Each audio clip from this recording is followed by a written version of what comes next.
Happy Feet! In this video, isi-share namin sa inyo kung saan kami nagstay dito sa Baguio. Siguro mga 5 or 6 times na kaming nagpunta dito, pero ito yung pinaka-favorite namin na accommodation. This is a studio unit in a mid-rise condominium, and makikita nyo naman pagpasok pa lang, it's really giving Baguio vibes. Malaki yung toilet and bath, and syempre may hot shower yan. Sa kitchen naman, complete yan sila. Pwede kayong magluto, na fit para sa mga traveling on a budget. May rice cooker din yan. And by the way, may free na nga rin pala sila na coffee and mga tea. Sa drinking water naman ay meron silang filter, meron din ref, sofa, dining table, and syempre yung kama nandito din na parang ethnic design nga yan, which is bet na bet ko talaga.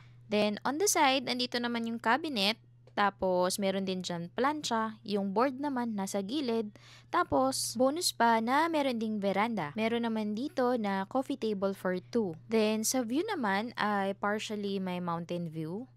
And yung ibang kapitbahay, matatanaw nyo dyan. Then, the next morning, nagpunta naman kami sa roof deck nila. At dito nga ay sobrang lamig kasi medyo mahangin. And then, yung view dito guys ay sobrang ganda talaga. Ayan o, makikita nyo. Masarap dito magmuni-muni at magsabi ng, "Hi, thank you Lord."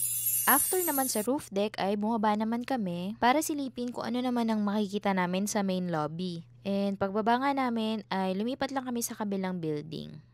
Mga 2-minute walk lang yan papunta dito. Nandito kasi sa main building nila yung cafe at saka yung gym. And sisilipin lang namin para mapakita rin namin sa inyo.